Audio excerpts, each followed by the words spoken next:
for a minute, if you could listen to me.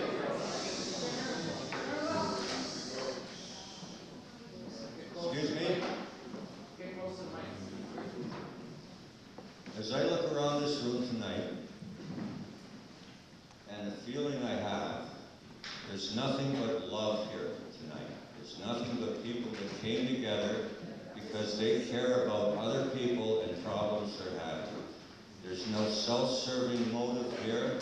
There's no one that's going to walk away from here tonight feeling that they've monetarily gained in any way whatsoever, except the people that were, for some reason, persecuted during the summer and fall of last year. These people were arrested and charged as co-accused in one instance at a cafe at the other end of town, and charged with things like trafficking and possession and all that nonsense at the Kindred Cafe down here downtown.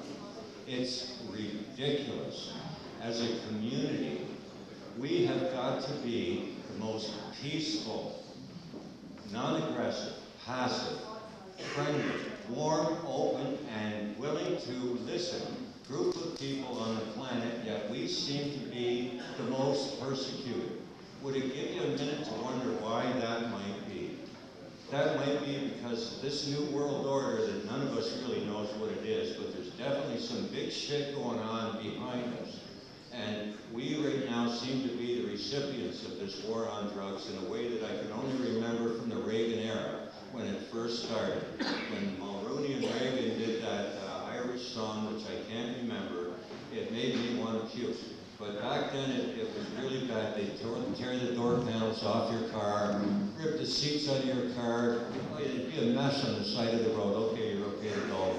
And then for years, we had this minor, passive, semi-quasi, legalized liberal government that most of you would have grown up through, 13 to 15-year era of peaceful coexistence. There wasn't really a pressure or a threat. But of late, with this Pearson government, with this asshole Prime Minister that Harper we voted in, it's back. The Diefenbaker and the Mulrooney attitude, conservative threat and power, stomp your boots, shit's back. And they got American support this time. They got the DEA coming in and teaching them how to come and fuck with you, how to come and mess with your head, screw you around. And before this, Canada was known as a country around the world of peacekeepers and friendly people that you'd want to meet. But now, for some reason, the Americans have turned our respect that we used to have from countries all across NATO. We're now looked at as part of this problem out there. Afghanistan, just a mental word I want to mention. Why the hell are we over there? None of our business. But that's not my concern. But tonight, this room is full of love for people that are in the immediate family, people we all know and people we care about. And to see all of you show up and support something like this makes me very proud to know that as a community, we can work together. I really want to thank you. I want to thank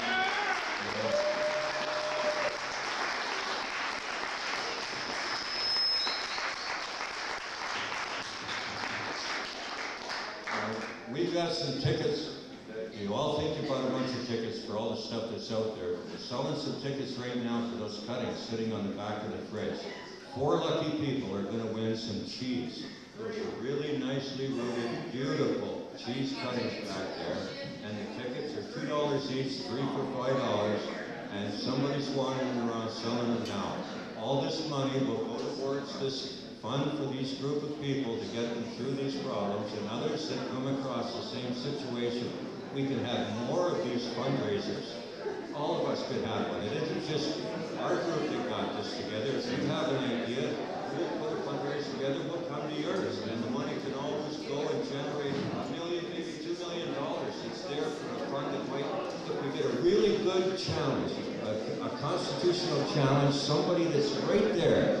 They got that point. We got the guy. Okay, funnel that guy every penny that lawyer needs to move that motion forward. Because I'm one of these guys that thinks Terry Parker won this lead board for us on July 31st, 2001. I think the MMDR, the MMDR, everything you want to call it ever since has been proven unconstitutional 3 times. 3 times the government's been given 12 months to fix it. And someone that thinks that an older dinosaur like me, I think we're being hoodwinked. There is no law on marijuana. Terry Parker struck it down on July 31st, 2001, and anybody that's been arrested for possession since that time has been falsely accused and should have their charges withdrawn, get a good lawyer, and sue the ass off the government has hired. And I'm sorry if you think that I might not know, but I've been kicking the streets here since 2001 when I met Terry Parker in Queens Park. And maybe that's why I'm so determined to believe that, in fact, he did. But it wasn't until July 19th of 2003 when Mark Emery smoked out College Street Police Station when I said, God damn it, there is no law. There really is no law. But then October 7th, the Hitzik decision comes along with Allison Meard and a bunch of others, Mark Orenda, a group of people that seem to have wanted the decision that proved the MMNER existed, therefore reenacting this law that had been struck down by Terry Parker. By the way, we've never ever in Canada reenacted a law. Once we struck it down, there's parliament motions and bullshit like that. Happen to be familiar with that. Just as a matter of fact, you know, we should bitch and squawk a lot more than we do. We should ask a lot more questions than we do, and we shouldn't tolerate the nonsense that they're stuffing down our throat every day. And I hope in some way I can get one of you guys to put on something just like this, and I'll come and I'll attend, and I'll bring all the people I know, and I'll get them to attend. And we'll show this government that we can collect 1 million peaceful, non-violent, non-threatening, non-aggressive people with one simple question. Why prohibition? It's got to be because we got to be the easiest thing to flip. We're like little mice. They can come chase us and point their guns and scare the shit out of us, and these charges that look like we're going to lose our job, lose our lives, piss on it. Like, go get some cokeheads, go get some crackheads, give us a break. Woo! Look around. Yeah. Look around. We're seeing it.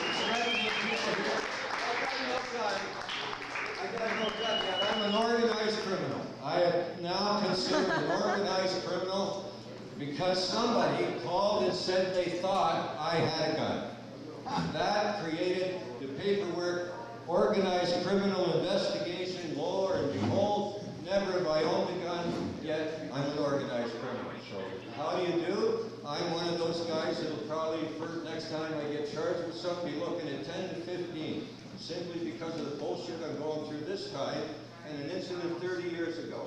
So it's very weird, this Canadian law, but marijuana is not illegal to possess, and if you have got the nuts, stand up and say to that judge, say to that lawyer, say to whoever, I am not guilty because Terry Parker won this war for me. I'm sorry if it isn't some other person that grabs the glory. No, it was me. No, it was me. It was Terry Parker. And we all owe Terry Parker a great debt of gratitude. For some reason, maybe it's because he had that double lobotomy. I don't know whether any of you know, Terry Parker had a lobotomy twice in his life because he was an unruly child. In the 60s, your mother could do that. She could take you down to these hospitals and they split your head in half twice. I think Terry Parker's got a valid reason to be supplied medical marijuana without issue, and at this date he's still unable to get it. So, in my opinion, Terry Parker wins. Is there anybody that thinks Terry Parker might be the first person in Canada to win this war on drugs for us? I am. Look at that. Look at that. God bless Terry Parker. Now, somebody needs to take this mic because I'm not used to this shit.